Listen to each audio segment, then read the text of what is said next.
natin ngayon ang 5 ebidensya na ikaw ay ligtas. May ebidensya. Di ba? So, sabi nga, hindi lahat ng tumatawag sa Panginoon ay pupunta sa langit.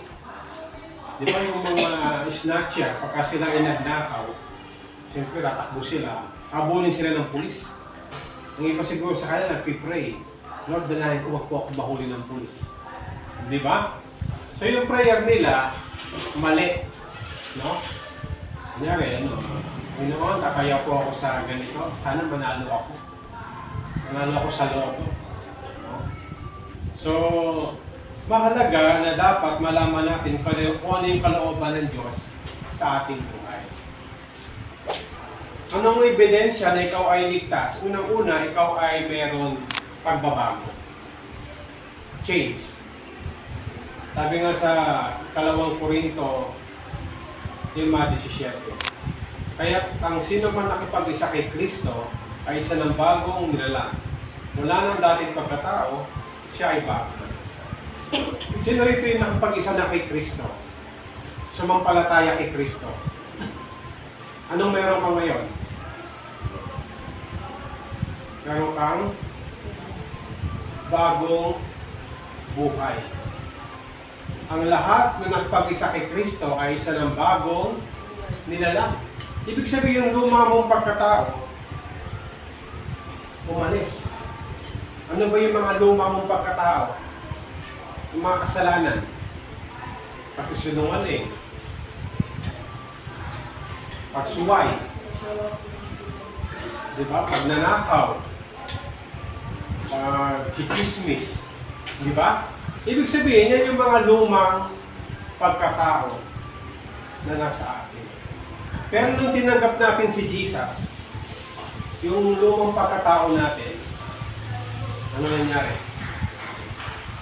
Natanggal. Nagkaroon tayo ng bagong buhay.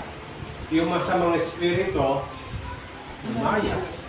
At pumasok yung bagong espiritu. Dahil ikaw ay nakipag-isa kay Kristo. Di ba? Ikaw ay isa ng bagong nilalang. Pangalawa, ikaw ay mayroon ng connection. Connection. Di ba sa cellphone, kapag ikaw ay nakakonekta sa Wi-Fi o kaya sa internet, pwede kang pwede kang makatawag, pwede kang mag-search sa YouTube. Pero pag hindi ka nakakonekta, ano mangyayari? Diba? Hindi ka makakatawag, hindi ka makakapag-YouTube, hindi ka makakanood ng video kasi nga, hindi ka konektado. Sa ating Panginoon, kailangan nakakonekta tayo sa Panginoon. Sabi sa John 15 verse 5, ako ang puno. Si Jesus yun, ako ang puno, kayo ang mga sanga. Ang nananatili sa akin at ako sa kanya ay siyang magbubunga ng marami. Sapagkat kung kayo hiwalay sa akin, wala kayong magagawa. Di ba yung puno? May mga may mga sanga, may mga ugat. Saan pa nagagaling yung bunga? Hindi, sa sanga, di ba? Sa sanga.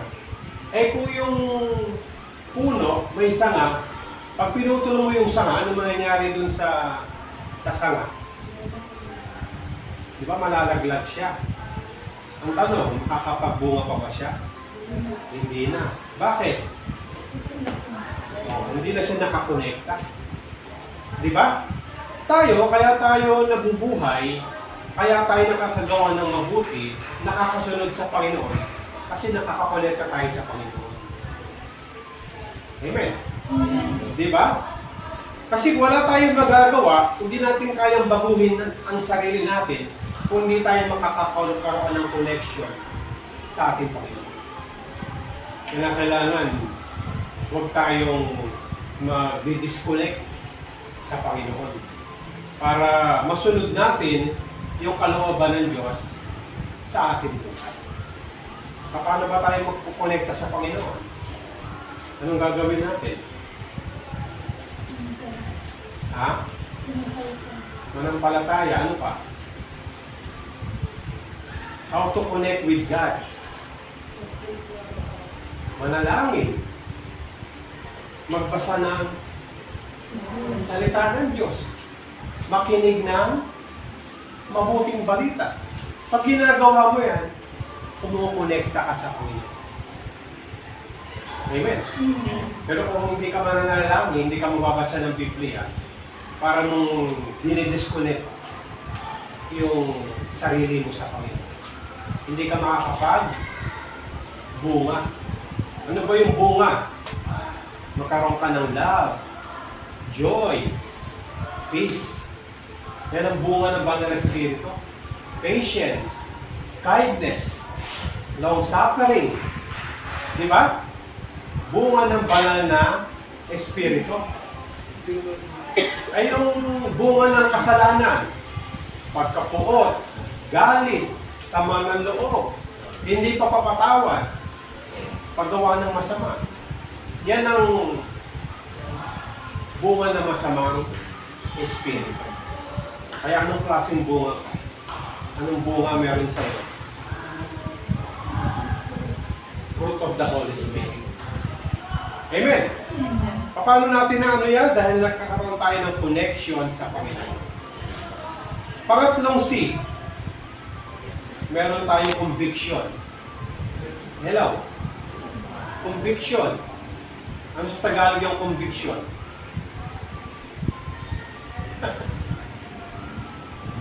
Ikaw ay may konsyensya. Nakukonsensya ka. Pag nakakagawa ka ng mali, kakaroon ka ng konsyensya. Minsan, nung ako ay bago-bago rito sa Pampanga, way back siguro 1999 or year 2000, binata pa ako nun. Napunta ako ng Angeles. Kasama ko yung mga kaibigan ko. May lumapit sa aking mama, may dalang cellphone.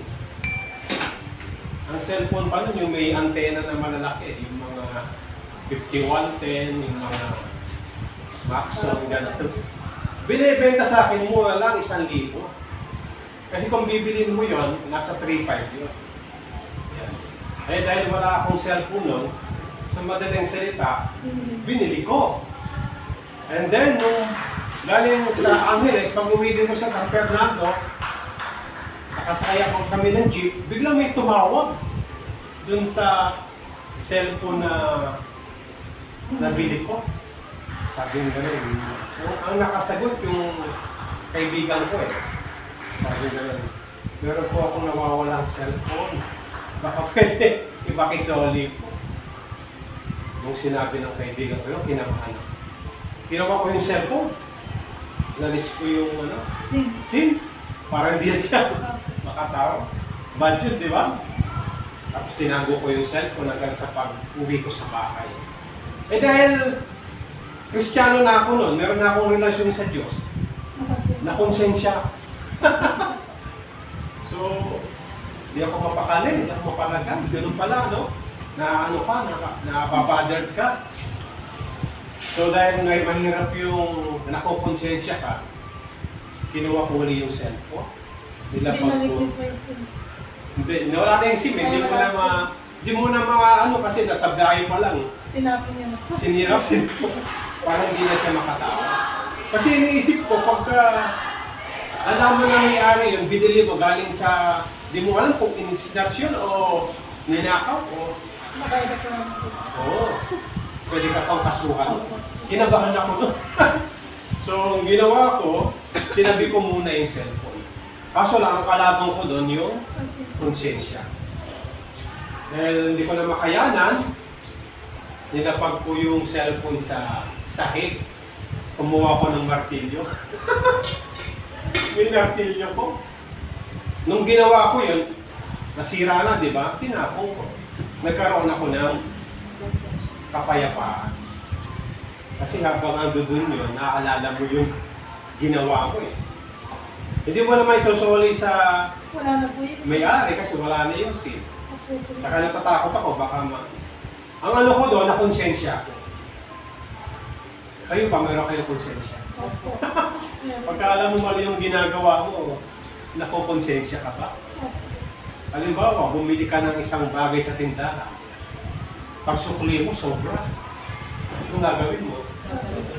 Ay, blessing po, salamat. Ganun mo gagawin mo? Diba, balik mo. Diba? Kasi kung ano yung ginawa sa'yo, kung ano yung ginawa mo, yun din ang gagawin sa'yo. Diba? Kung anong tinamin mo, yun ang aanin. Kaya magkaroon tayo ng conviction. Mahalaga po yun. Kasi pagka mayroon kang konsyensya, pero kang takot sa Panginoon, hindi ka gagawa ng masama. Diba? Yung pandaraya, masama ba yun? Diba? Halimbawa, nagbigay sa inyo ng lesson ng teacher nyo, tapos gawin nyo sa bahay, i-google nyo. Sinong lugi nun? Hindi kayo nag-aaral ng mabuti. Gusto nyo na lang nyo yung kopya-kopya, hindi kayo nag-research. Di ba? Wala lang masama kung i-google, pero kung maganda rin yung meron kang effort na ginagawa para may matutunan ka. Kasi pagkadating ng exam, para sa iyo din yun. Sabi nga nila, ang karunungan, hindi nananakaw. Naniniwala ba kayo doon? Karunungan, hindi nananakaw. Pero yung pera, yung kanyamanan, yung alas, nananakaw yan. Pero yung karunungan, hindi nananakaw. Para sa inyo na yan. Kaya mahalaga yung meron kang karunungan. Amen? Di ba? Lalong-lalo na sa salita ng Diyos.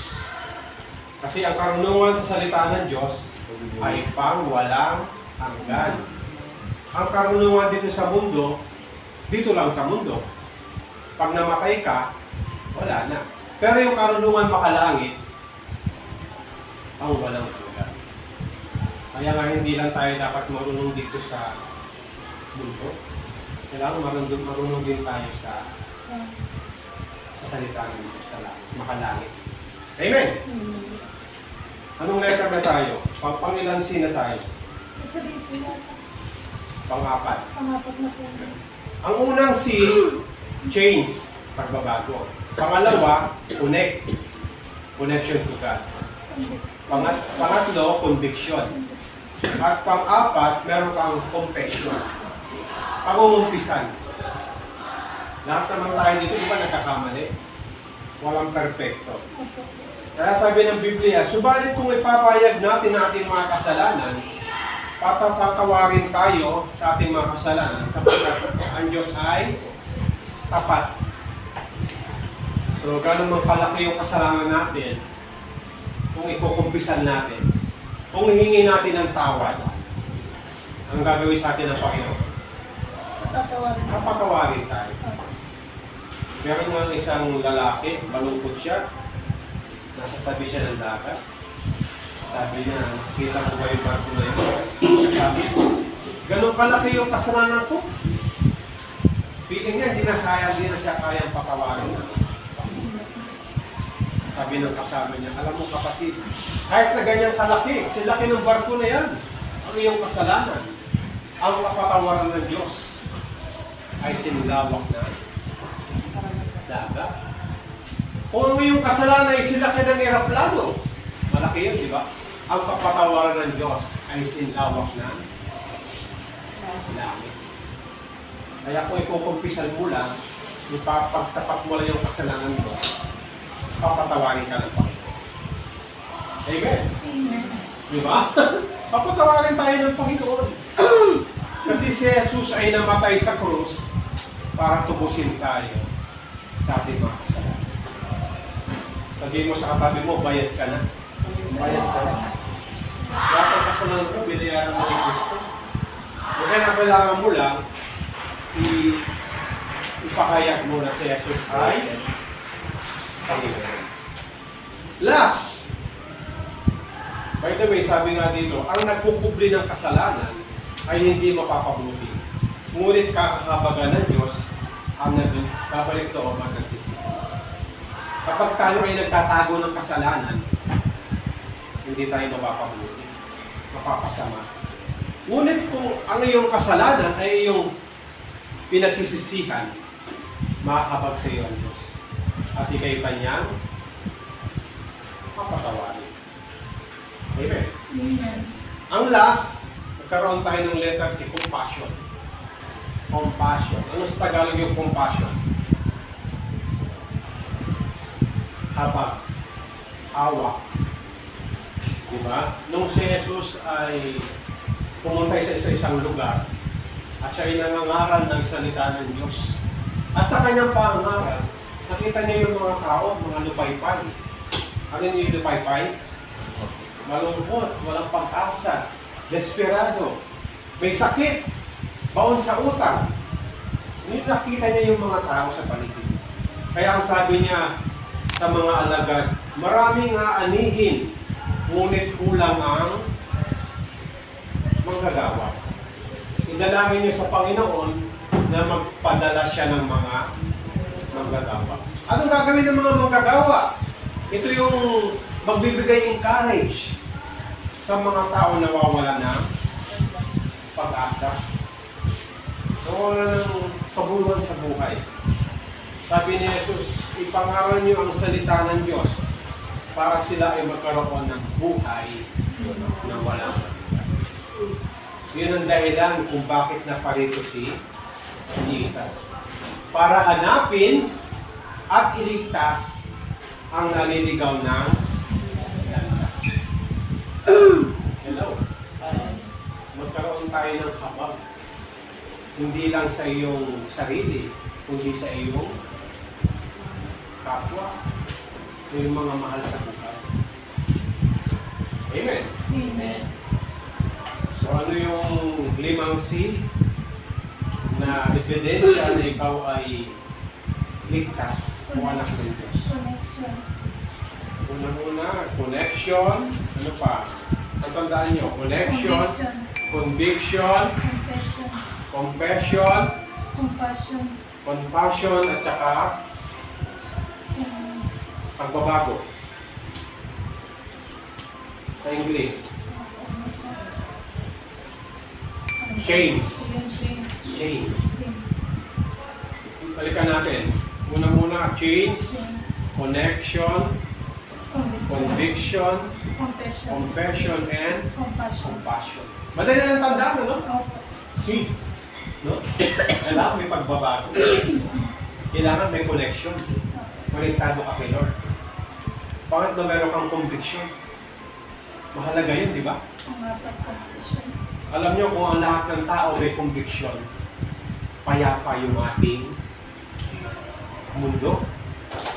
May conviction sila eh. Iniisip nila pagkagawa sila ng masama. Pasensya po. Kukonsensya sila, di ba? Di ba yung mga gumagawa ng krimen, yung mga pumapatay, bakit sila sumusuko? Nakakonsensya. Nakukonsensya sila. Maaaring hindi sila makatulog, Opo. hindi makakain, nagyawat sa inyo. Balisa. Di ba? Balisa. Nabalisa sila. Kasi nga, naalala nila yung ginawa nilang kasalanan. Mahalaga po yun, meron tayong conviction. Meron tayong confession. At number 5, compassion.